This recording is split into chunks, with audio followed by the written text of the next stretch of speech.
সমস্যা হচ্ছে যখন বাচ্চাদের বয়স 18 হয়ে যায় তখন গভর্নমেন্ট একটা নিয়ম আছে যে ওদেরকে হোম থেকে বাইরে চলে যেতে হয়। বলতো যে আমরা 9 ঘন্টা কাজ করে যে ফেসিলিটিস পাবো তুমি 6 ঘন্টা কাজ করে সেই ফেসিলিটিস পাবে।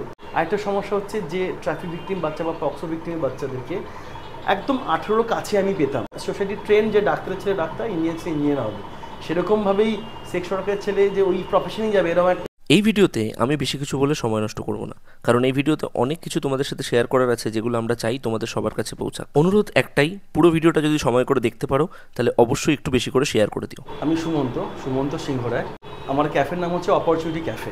এই শুরুটা হচ্ছে আমি বেসিক্যালি একটা এনজিও চালাই, রেস্কিউ রিলিফ ফাউন্ডেশন। এই এনজিওর আমরা দুজন ফাউন্ডার, আমি আর সিদ্ধান্ত ঘোষ।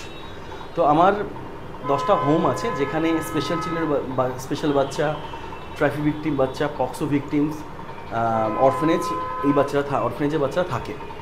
সমস্যা হচ্ছে যখন বাচ্চাদের বয়স 18 হয়ে যায় তখন গভর্নমেন্ট একটা নিয়ম আছে যে ওদেরকে হোম থেকে বাইরে চলে যেতে হয়।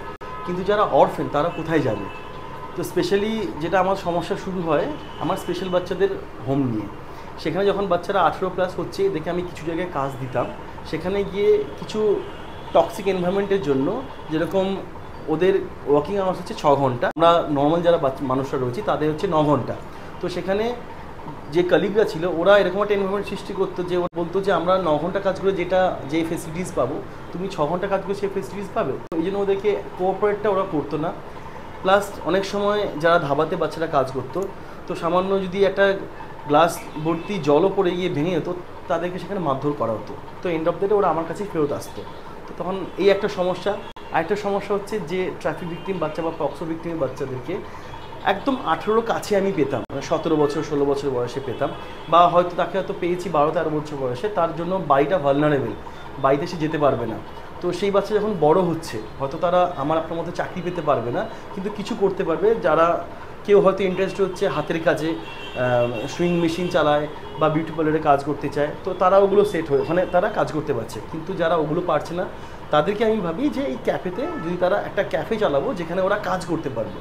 প্লাস যারা সেক্স ওয়ার্কার রয়েছে সেই বাচ্চারা, কেন কি আমাদের সোসাইটিতে একটা এরকম মেন্টাল স্টিগমা রয়েছে, একটা সোসাইটি ট্রেন যে ডাক্তারের ছেলে ডাক্তার, ইঞ্জিনিয়ার ছেলে ইঞ্জিনিয়ার হবে, সেরকমভাবেই সেক্স ওয়ার্কারের ছেলে যে ওই প্রফেশনেই যাবে এরকম একটা ওই এরিয়াতে এরকম চলতে থাকতো। তো আমি ভাবলাম যে না, ফার্স্ট জেনারেশনে যদি ফুল স্টপ দিতে পারি আমরা, এবং কোনো সেক্স ওয়ার্কার সে কোনোদিনও চায় না যে তার ছেলে বা মেয়ে এই প্রফেশনেই আসুক।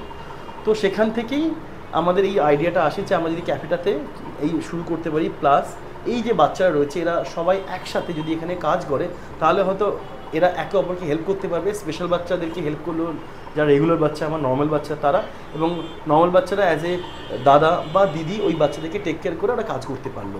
তো সেই আইডিয়া থেকে আমার এই ক্যাফের আইডিয়াটা আসে। এটা হচ্ছে ইন্ডিয়ার প্রথম নন প্রফিট ক্যাফে। কেন নন প্রফিট ক্যাফে? কেন কি যে প্রফিটটা হয়, রেভিনিউটা হয় আমার এখানে, সেই রেভিনিউটা আমি এই বাচ্চাদের স্যালারির জন্য ইউজ করি। প্লাস এটা ছাড়া যদি কিছু আমার এক্সট্রা বাঁচে তাহলে সেটা আমি আমার যে প্রজেক্টগুলো রয়েছে সেই প্রজেক্টে বেনিফিশিয়ারিদের জন্যই আমি ইউজ করি। আমার একটাই সবাইকে অনুরোধ এখানে যে আপনারা সবাই মিলে আসুন। শুধুমাত্র অপরচুনিটি এই বাচ্চাদের জন্য না, অপরচুনিটি আমার আপনার সবার জন্য। আমরা যারা ওদেরকে একটা প্ল্যাটফর্ম দেবো, প্রপার প্ল্যাটফর্ম যেখানে ওরা সার্ভ করে একটা ডিগনিটির সাথে ওরা লাইফটা বাঁচতে পারে। এবং এটা তো গেল তুমি তাদের কথা বললে যারা এখানে কাজ করছে, এবং তোমার সাথে একটু আগে কথা হচ্ছিল, তুমি বললে তোমার এনজিও থেকে এমনও অনেকে আছে যারা পড়াশোনা করে আজকে অনেক ভালো ভালো জায়গায় চলে গেছে, তাদের সম্বন্ধে যদি তুমি ছোটো করে। হ্যাঁ, আমার বেলঘড়িয়াতে আমার একটা হোম আছে যেখানে যারা উচ্চ মাধ্যমিকের পর যারা খুব ভালো রেজাল্ট করে, তারা যখন ভালো কলেজে চান্স পায় তো তাদের পড়াশোনার পরবর্তীকালে চালানোর খরচ বা তাদের থাকার জন্য কোনো জায়গা থাকে না, তো তাদেরকে আমরা ওখানে রাখি। এই বছর আমার হোম থেকে ওই একটি ছেলে 434 র্যাঙ্ক করেছে অল ইন্ডিয়া জ্যামে। লাস্ট ইয়ার একটি ছেলে 283 র্যাঙ্ক করেছিল। আইজার ত্রিবন্ধমে, আইজার ভোপালে আমার দুটি ছেলে যারা ইন্ডিকেটেড পিএইচডি না এমএসসি করছে ম্যাথস এবং কেমিস্ট্রিতে। তো এই সাপোর্টগুলো আমরা কেন অ্যাকচুয়ালি কী বলুন তো, অ্যাকচুয়ালি এই বাচ্চাদেরকে যদি আমরা সবাই মিলে একটুখানি সাপোর্ট দিতে পারি। সবসময় ফাইন্যান্সিয়াল সাপোর্ট হয় না, আমি নিজেটা পার্সোনালি বিলিভ করি। একটু সাইকোলজিক্যাল মেন্টাল সাপোর্টও, যেরকম ওদেরকে পড়াশোনার জন্য একটু আইডিয়া দেওয়া যে কী করা যায়। আমি একটা এক্সাম্পল দিতে পারি যে যেরকম গ্র্যাজুয়েশনের পর ম্যাথস নিয়ে পড়ার পর বিএসসি করার পরও একটা এন্ট্রেন্স হয় যার থ্রু আইএসআইতে মানে অ্যাডমিশন করে আইএসআইতে পড়াশোনা করা যায়। ওটা কিন্তু আমি জানতাম না, কেন আমি অ্যাকাডেমিশিয়ান নই। তো ISI এর একজন প্রফেসর আমাদের হোম ওখানে ভিজিট করেছিলেন, উনি আমাদের বাচ্চাদের গাইড করেছিলেন। তো আমাদের বাচ্চারা এখন কিন্তু সেটার উপরেই, যারা ম্যাথস নিয়ে করছে তারা ওটার উপরেই কাজ করছে। তো আজকে ওরা এই যে এই আইজারে পড়ছে বা যে জ্যামে এরকম র্যাঙ্ক করেছে, আমি নিজে সায়েন্স স্টুডেন্ট, আমি বুঝি যে একটা অল ইন্ডিয়া জ্যামে এরকম র্যাঙ্ক করা কতটা টাফ। কিন্তু আমি একটা প্রিভিলেজ পার্ট থেকে বিলং করি, ওরা কিন্তু সেই পার্ট থেকে বিলং করছে না। হয়তো আমার আপনার মতো কোনো মানুষ হয়তো আমার মতো না, আমি কি বাচ্চাদেরকে পাই, আমি করি কি বাকি সবার কাছে অ্যাপ্রোচ করি যে এই বাচ্চাদের পাশে থেকে এই বাচ্চাদেরকে একটু এগিয়ে যেতে আপনারা যদি সহায়তা করেন বা সাথে থাকেন।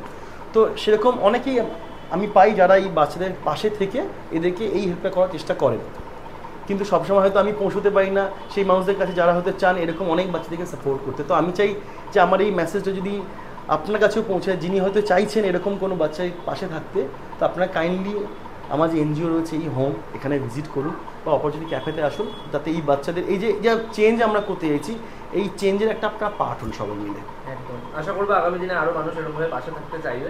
এবং আমরা আমাদের পার্সোনাল এক্সপিরিয়েন্স বলছি, খুব ভালো লাগলো তোমার এখানে এসে, তোমার সঙ্গে পরিচয় হয়ে এবং এখানে খাওয়া দাওয়া করে। এটা একটা অন্যরকম এক্সপিরিয়েন্স।